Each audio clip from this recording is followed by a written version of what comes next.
They went to a shopping mall, which we cannot name at the moment, where they threatened a shop owner and demanded an amount of about 28,000 and threatened that shop owner that they will arrest him or her because he was also or she was also in the country illegally. Abasolwa bazobuyela enkantolo mhla zingama-22 kwephezulu. Kusenjalo ecaleni lokubulawa kaSenzo Meyiwa, ummeli wenqabile ukuthi umbuso ubize ungodi wokusebenza kwetracker yemoto ukuthi azofakaza enkantolo mayelana nokuthi yayikuphi imoto kaLongwe Thwala mhlazane kubulawa uSenzo Meyiwa.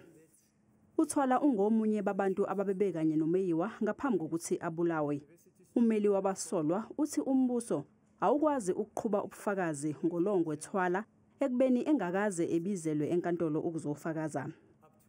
Why Longwe Thwala is not called? The state does not want to advance genuine reasons as to why they are not calling Longwe Thwala, being the driver of that vehicle on that particular day. The basis for this objection is that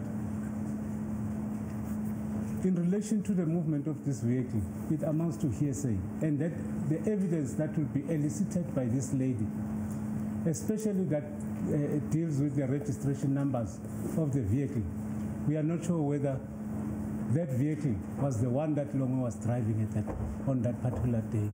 Icala lizoqhubeka kusasa.